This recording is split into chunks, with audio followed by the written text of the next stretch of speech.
Go ahead and folks are answering that question. Just a little boring admin here for everyone.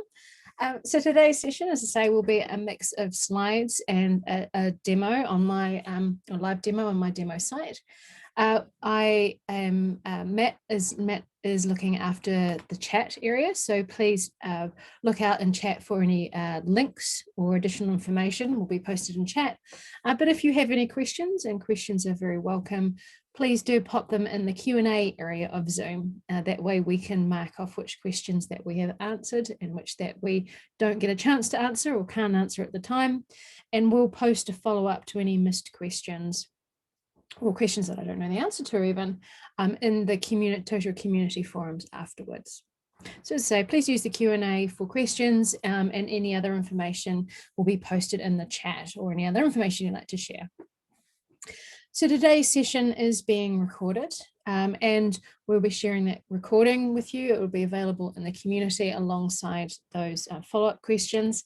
And if you do think of a question after we hang up today, then you're very welcome to post those questions in the Totara community as well, and someone will get back to you. So it looks like everyone has answered the poll, so I will end that now. And it looks like a interesting mix of almost a 33% split of people that aren't Totara users, that people are, and we've got some Totara partners or staff on the call as well. So welcome to you all. Slipping in by a nose, the majority of folks on this call aren't current Totara users, so thank you and welcome. Please do ask any questions that you have. Sometimes I forget myself and I use terminology or acronyms or jargon that you might not know.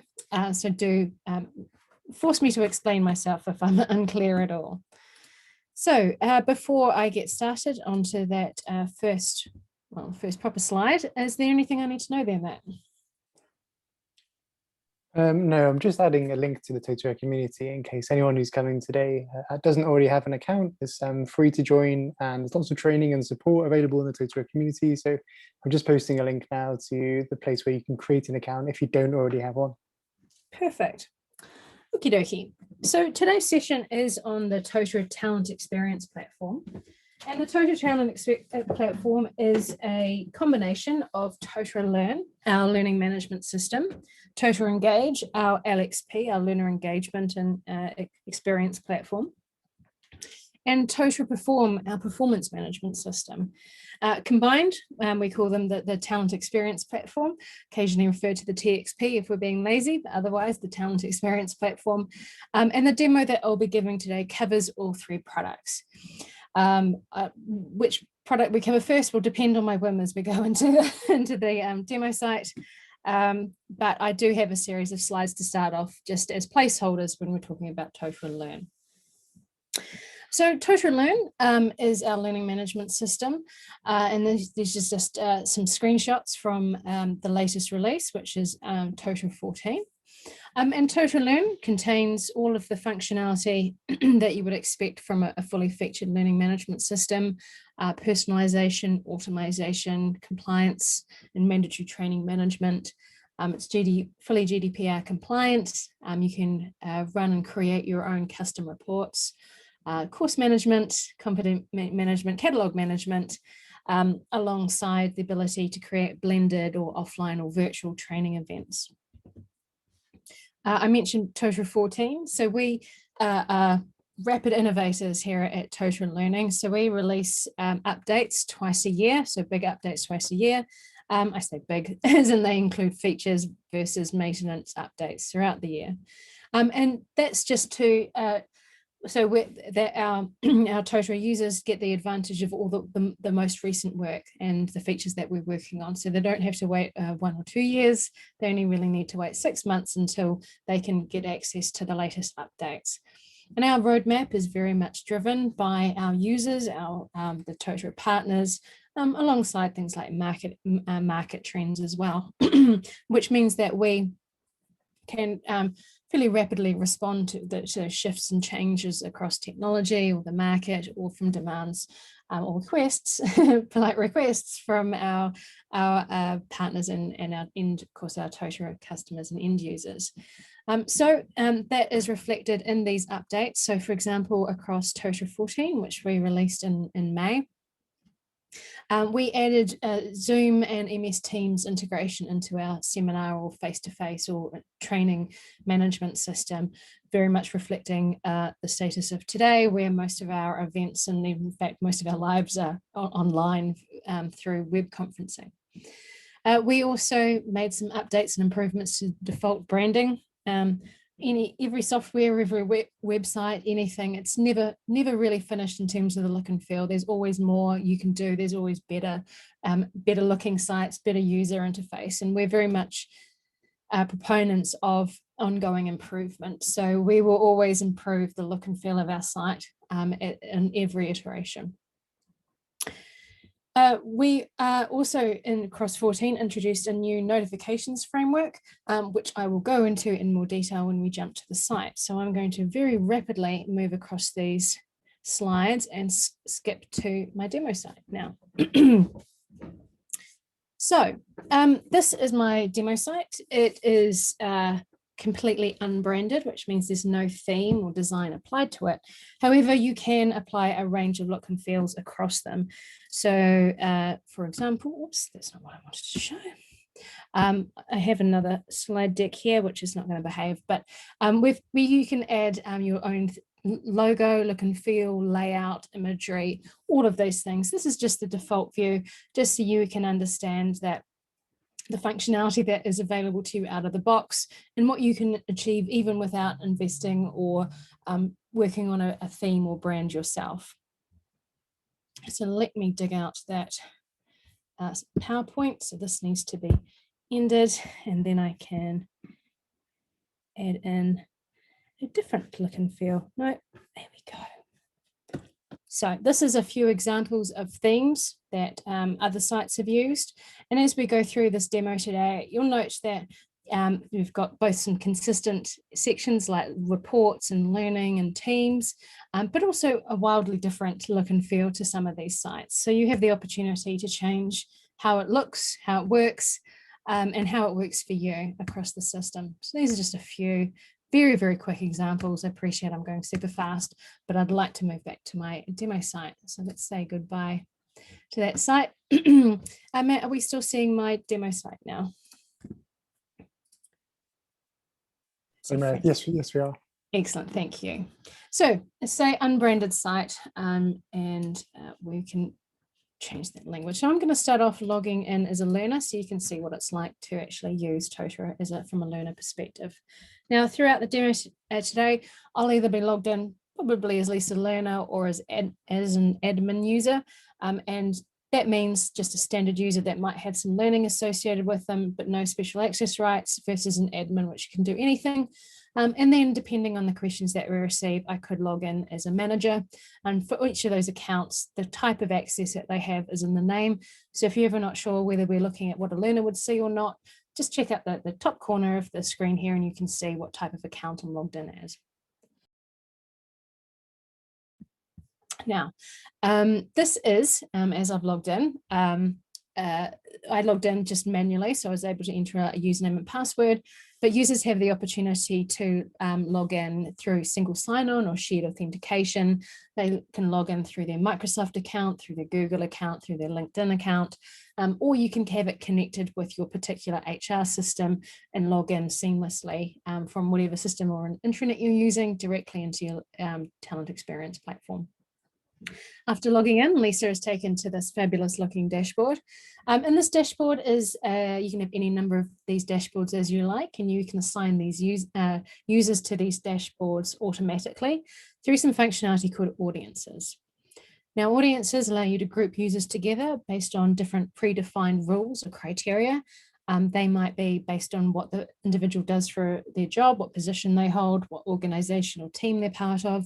It could be what responsibilities they hold at your organization. It could be what learning they have or haven't completed. It could even be their preferred language, or even a wacky combination of all of those together.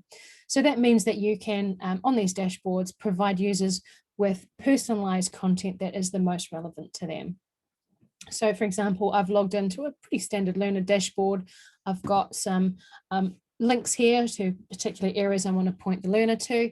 Again, this is just configuration. It's me taking some cheesy stock photos off the internet and posting them here, but also what current learning I have. So this is Lisa Learner, what she's been up to or not up to from the looks of things.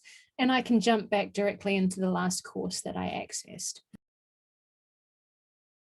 Also on this page, I have personalized alerts and tasks. And these will be, you've got a seminar next week, or you've been approved on this, or for a manager, it might be Lisa is requested to join this event or has a learning plan that she'd like you to approve. So they're all contextual for the user, all personalized, and you can opt to receive a range of notifications here on this through alerts and tasks, or you can leverage that centralized notification system that I was teasing you with a moment ago on those previous slides, and receive notifications via email or through Microsoft Teams. You can receive it as what's called a system notification, which is this little alert here. So if I got one from Lisa already, oh, this is a message. There we go, an alert, there we go. Look at me, look at Lisa go, she's just earned a badge. Or you can even receive messages through the mobile app. So this is a perfect opportunity for me to swap my slides back over. And here we go. So there's the Totara mobile app. So this is a native app. We developed this and looked after this ourselves. It works specifically with Totara Learn and supports that learner journey. And what that means is that learners can download the app, which is available on both Android and iOS, install that on their phone, and it can be branded to look like their particular site. In this case, is a very light branding, which is just the Learning Hub as an example. And you can have a range of authentication types. So you can log in, or you can again use single sign-on. And the mobile app allows you to learn on the go, or to access learning just as you need it. It will allow you to go into your current learning, view what you're currently enrolled in, just like we saw on that dashboard with Lisa's current learning. Should be a similar list. You can jump into those learning items to those courses and complete activities within that, see your current status, you see 75%, and you can go through in a nice mobile friendly view through your different courses. You can also access programs and certifications, which are a collection of courses. They might be courses that you complete once to achieve some sort of mandatory qualification, or it might be a certification where you recomplete a certain item over a certain schedule. For example, first aid, you might complete an initial training, which would be 4 or 5 days, and then every 12 months you do a 1-day refresher. And the system will manage that within the Totara Learn area. And you can also access that content and receive alerts relating to your certification or your compliance training directly within the app.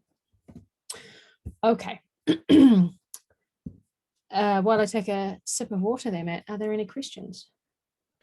No, we had a question about how Microsoft Teams and Zoom integrates. I've just shared some links in the Totara Academy where you can see the experience of this and what it looks like. So you can take a deeper dive in the Academy on those there. Perfect, perfect. And I will even try and cover it a little bit here as well. Okay, so this is Lisa. She has got a range of recommendations on the site. These are just the trending items, but we can also provide recommendations, and this is through Totara Engage, for recommendations for micro-learning, so items that take, let's say, less than 5 minutes to complete, or for courses, which are those containers for activities like quizzes and SCORM or e-learning, and those seminar activities, or for workspaces, which I will cover in just a moment. So jumping into, and let's say back to this Totara training course that Lisa has now completed, but she's feeling nostalgic about, she wants to go back. This is a very, very basic example of a course. And this is really just to focus on the functionality and some of the options that you have behind the scenes when creating a course. I would very much encourage you to go to the Totara Academy and maybe follow the links that Matt has posted there in the chat to look at how we're leveraging Totara Learn to deliver training. So you can have different content on screen in terms of images, you can embed videos, you can add a range of content, and as well as having content display on screen to help explain the course and explain the journey through that course to learners. However, what you can also do behind the scenes is create gamified or adaptive or even prescribed learning pathways within these courses. So in the example that we see on screen here, you can see that Lisa can't progress until and provide a rating on the live training until she has completed this beginning training event. Likewise, she needs to also, in order to complete the assessment, complete that training. Now, unfortunately for Lisa, there's no training running, but she can declare interest, and that can indicate to the course manager or an administrator that more people are interested in running and or being part of that beginning Totara training, which is that seminar tool. Now, this is would be normally where I skip to an admin user and show you behind the scenes. So while I am doing that, are there any questions, Matt? We don't have any questions currently, Meredith. If anyone does have a question, feel free to post it in the Q&A and we can come to those. Perfect. That's good timing. Thank you. So this is the same course, but as an administrator. And you notice that if I go back into this training event, I now have the opportunity to create a new event. We also have the opportunity to look through the past events here, where we can take attendance at both the event level and the session level. So for example, this event at the bottom here, it ran over 2 days. And look, Matt and I were together again, and I can take attendance for the entire event. Sorry, this is not a great example. Where are we? All right, anyway, you can take attendance at the session level or the event level as you so wish. You can also create events as you so wish, these seminar events. So these might be one-to-ones, they might be a instructor-led session that's face-to-face and you book a room, or it could be a virtual event. And this is where the MS Teams integration comes in. So you can create a range of physical rooms if you so like, or you can create and automatically with a connection to MS Teams. I'll do this as an example. Example 1, 2, 3, 4. And give it a capacity. When I create that event, I can then connect to my Teams site and verify that it's me. There you go. And then save, and then it will create a corresponding event at the time of this session. So this is 24th of June, so tomorrow from 9 to 10. And if I was to change that, it would then accommodate that across the MS Teams area.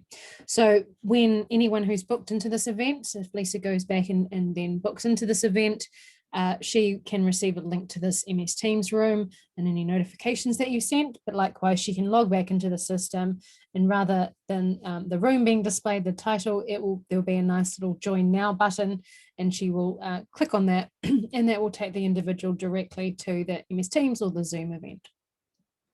Now, if you were quick enough, you could have seen that there was also an option just to put in a standard or a non-Teams or Zoom-based virtual room link. So you can, if you're using a different system, you can create a corresponding event in that system and then just post the link directly in here.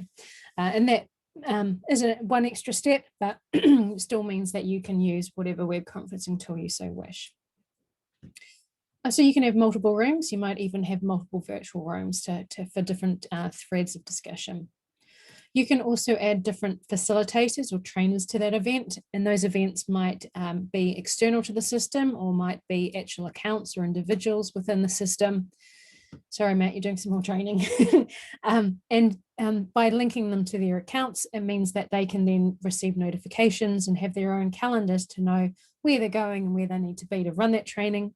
But additionally, by creating them as entities or linking them to entities in the site, you can link additional information to them. So you can put perhaps their expertise and what they can train, or what locations they can visit, or what technology that they have installed.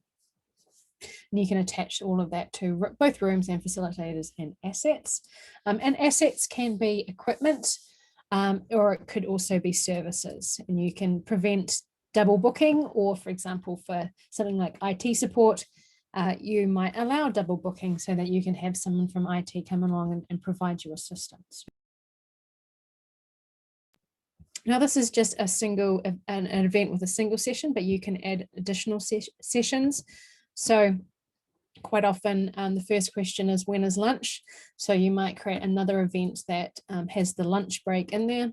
Let's put this on the day before. No, should we do that because that's now? Let's do it. Let's do it. There we go. 25th, so 9 to 12. And then you can put another event which might be 1 to 5, and then people know when they not only do people know when the lunch break is, you can also then track attendance at that session level and see who comes back after lunch. So you've got a lot of options because you can track attendance at the session level. You've got a variety of different training models you can accommodate, whether it's that making sure that everyone comes back from between morning and afternoon, or from day to day. But it also means you can have people that might do a morning practical and an afternoon theory session, that might be able to do those on different days rather than being away from their desk for the full day. Or maybe sessions where someone only needs to attend 5 of 10 sessions in a month, and you can again accommodate that through the session level tracking.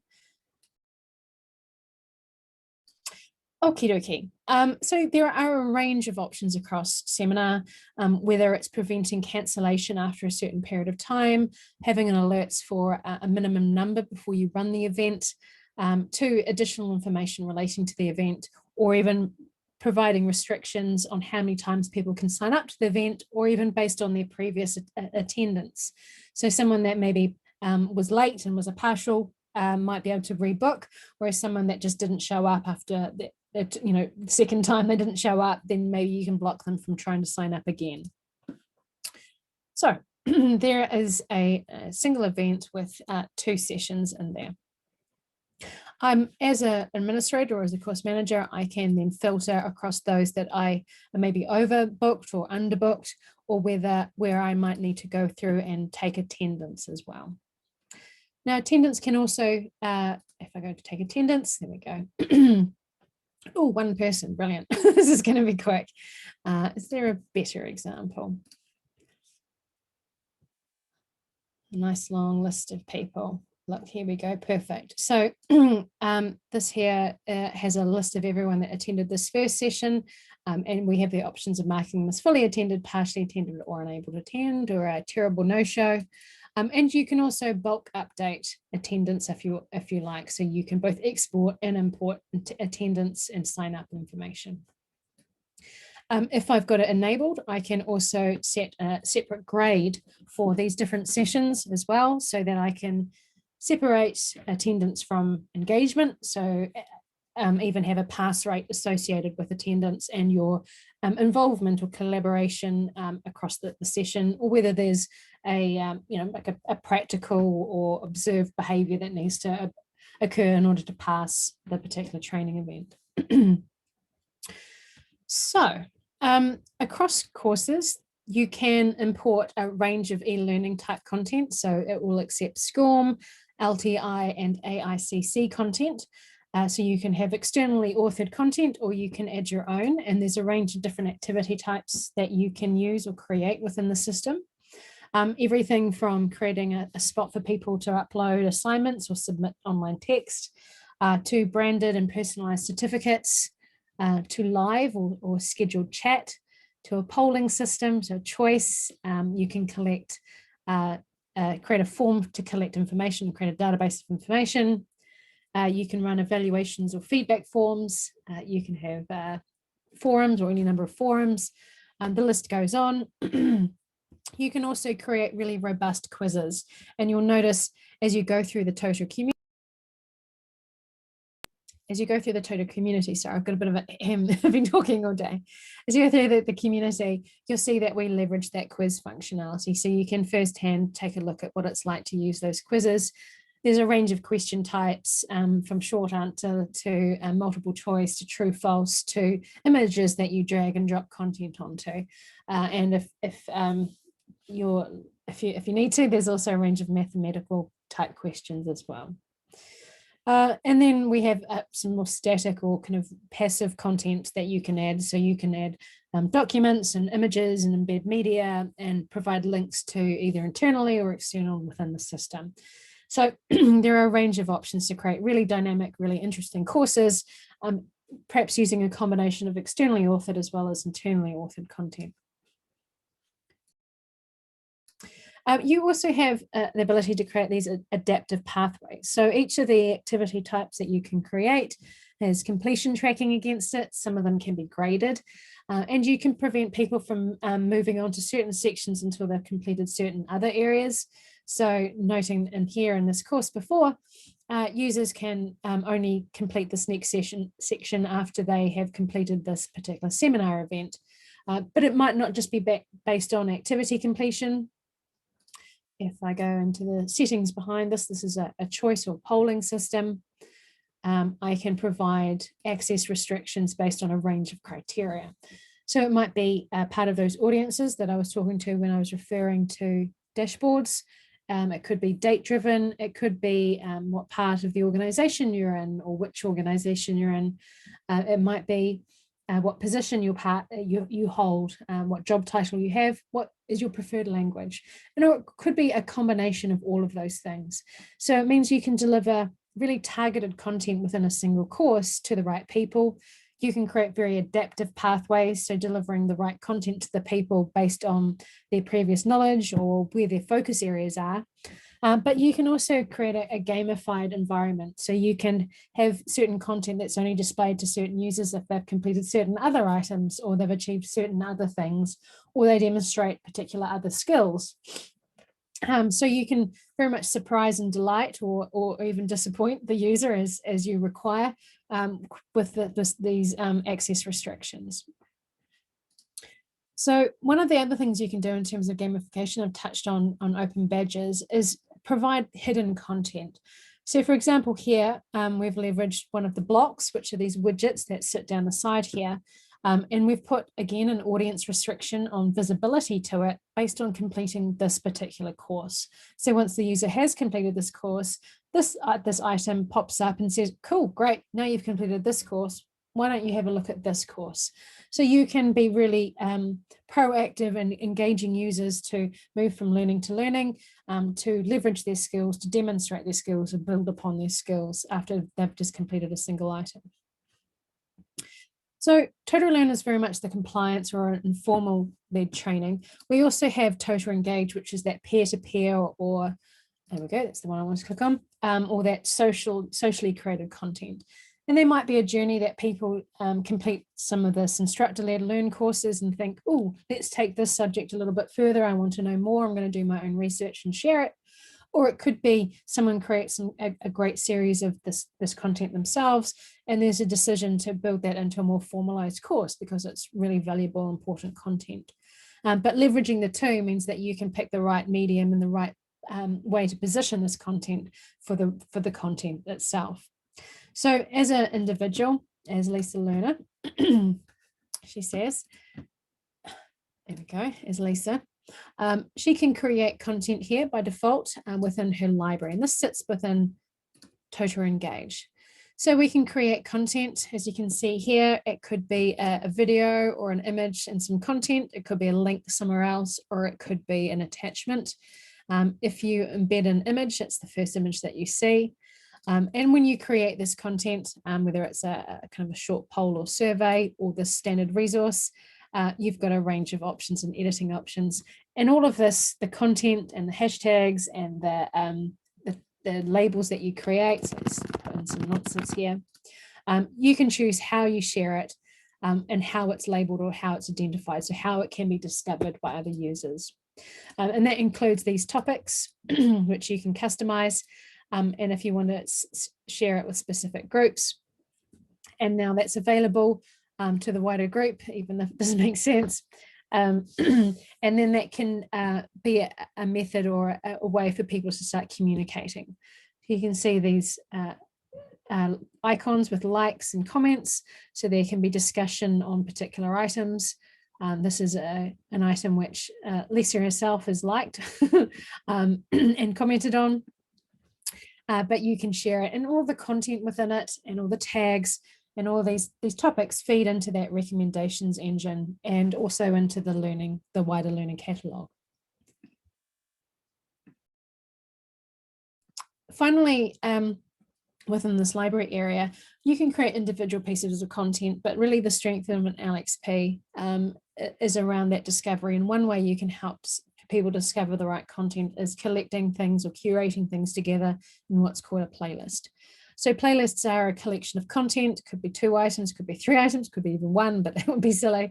And this might be a start to finish journey for someone, or it might be a number of related pieces of content. And you can rearrange these items as you wish, if you get your mouse skills up to date. There we go, as an example. And like you could have received likes and comments on individual resources, you can receive ratings, star ratings and comments across these playlists. These are all then shared within this course catalog or learning catalog. So you can see you can filter by playlist or filter by resources, or you can filter across the courses that we just saw across Learn. So everything is very tightly integrated and very seamless.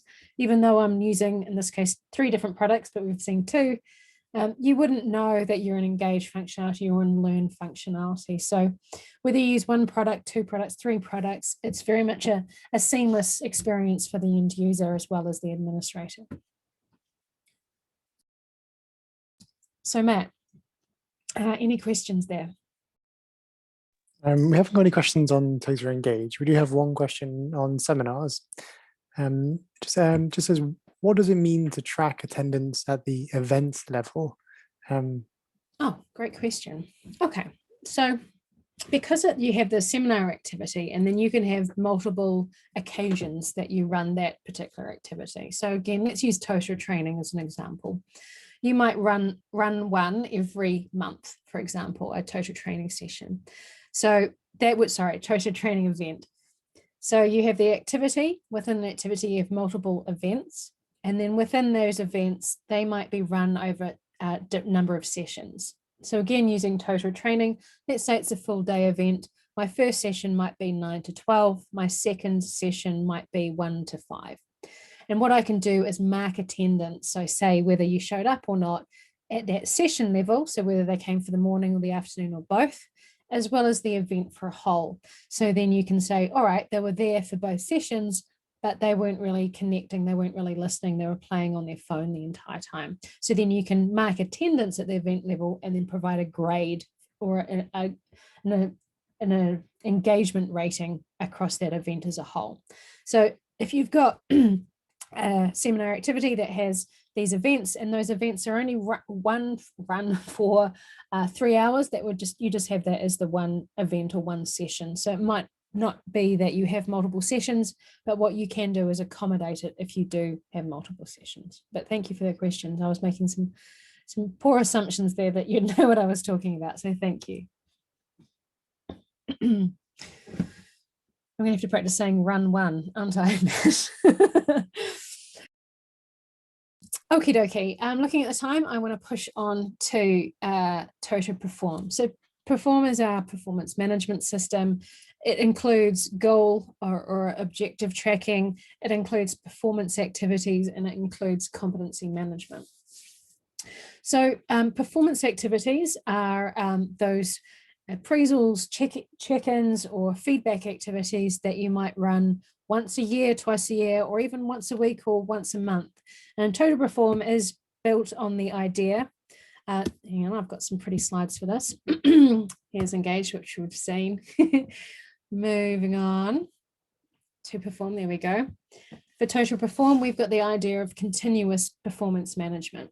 So that's where rather than your once a year intense appraisal form, which is stressful for your manager, stressful for you, but also means that you have to think back and remember what you've done for the last 12 months and put that in a meaningful place.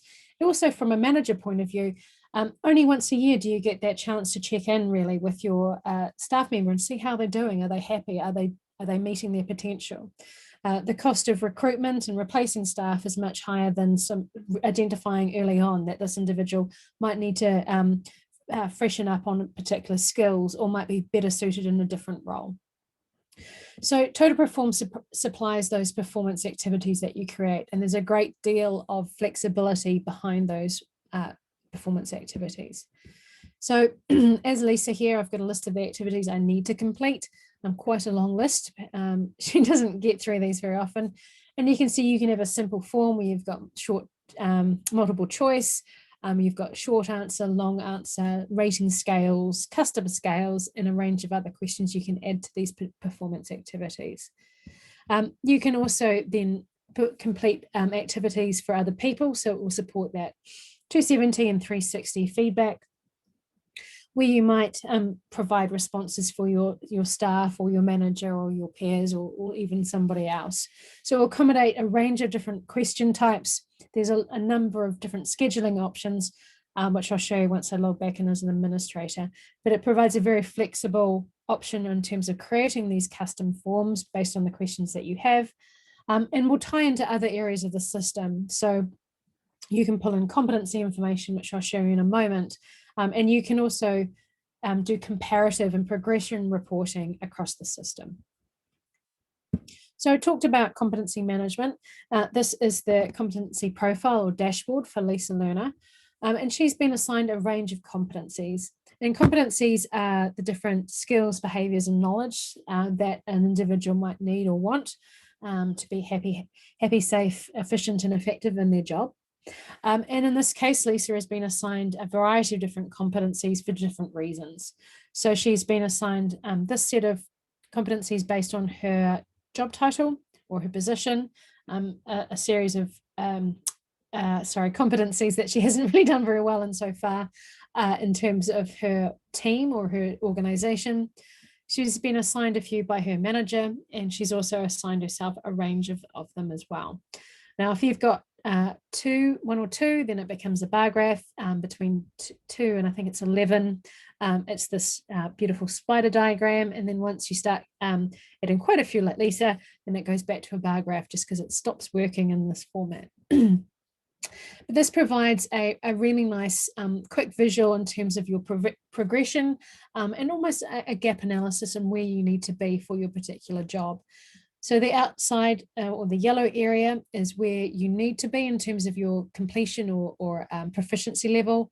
And this blue line is where you are currently at. And you'll notice, for example, writing skills here. Lisa doesn't need the highest level of writing skills in her particular job. So she's got a slightly different layout on this writing skills. But if we click into any of these items, we can see how Lisa can achieve or has achieved these items. And these are scales that you can customize. This is just one example. It doesn't have to be 3 steps and it doesn't have to have this content. And these are called achievement paths. And you can set a variety of achievement paths based on a variety of criteria. In this example, Lisa is assigned a competency and she's awarded the lowest level. On completion of this particular course, you can see she's 100%. She's awarded this next level. And then on completion of this final course, she's awarded this final level. But we can tie that in and merge that with the ability to have a manual assessment from an appraiser or a manager or yourself. So it can be a continuous discussion and a continuous evolution of where you are in terms of having and also demonstrating those various skills, knowledges and behaviour. So if you complete a course but then fail to demonstrate that, that can be reflected in your manual rating. Likewise, you might receive a poor manual rating, so you go ahead and complete some training across it to improve your score or your proficiency level.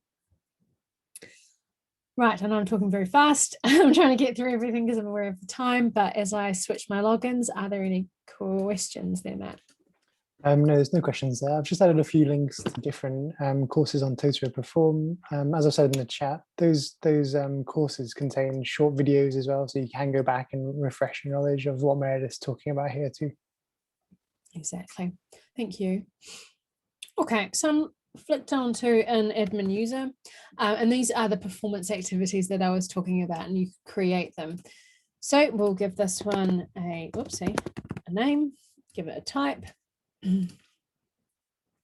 And this is where you can start adding questions. So you can say who's involved in this particular activity, who can go in and creep on the responses, and what type of questions do you want to add.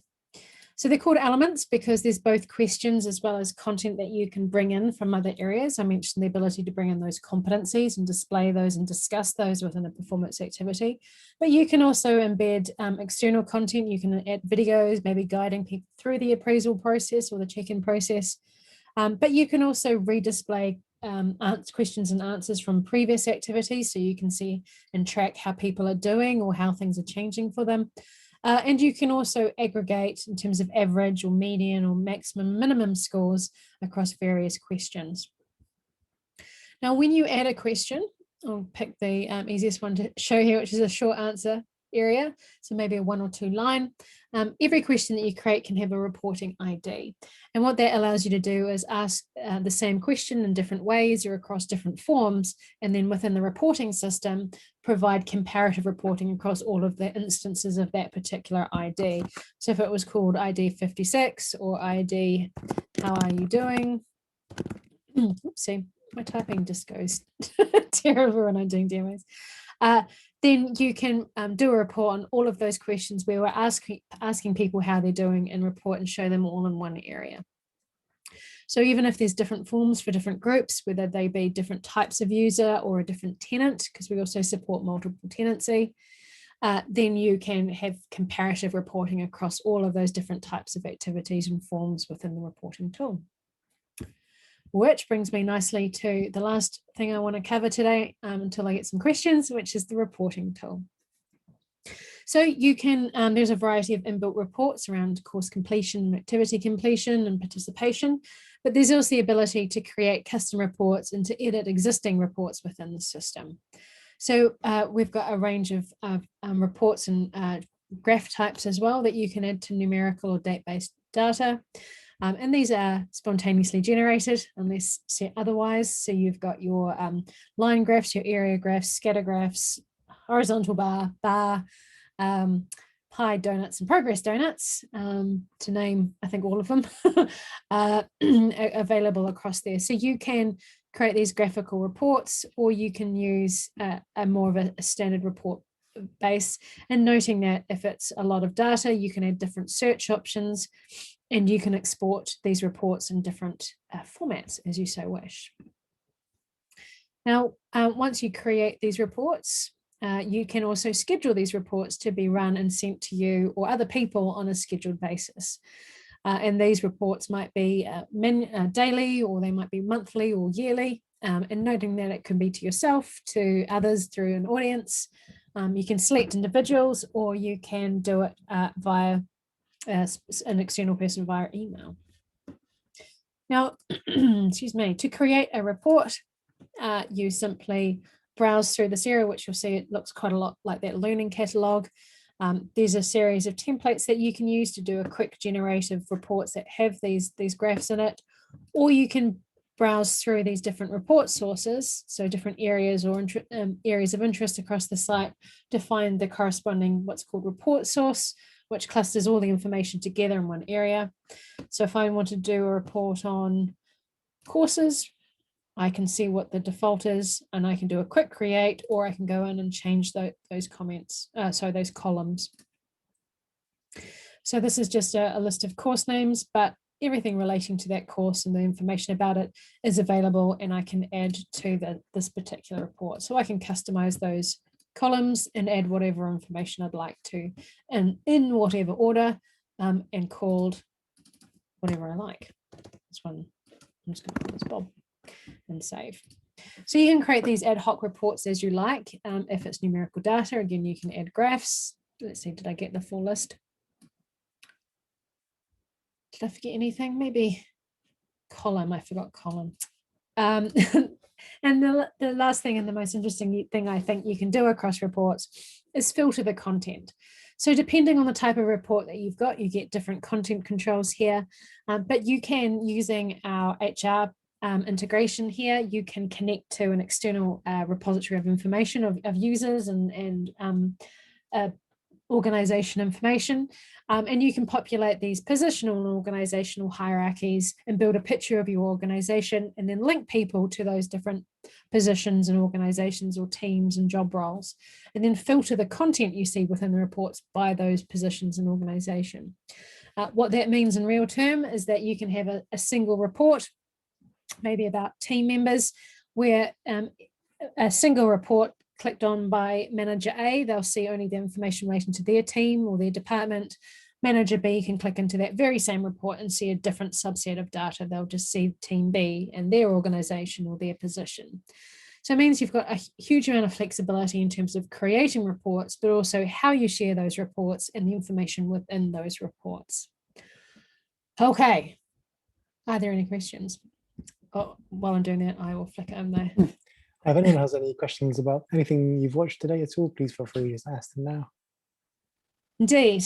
So if you want to find out more, Matt has put in some really helpful links. Do have a look and follow those. I do have a poll just to run here while you're reviewing those things and thinking of any final questions.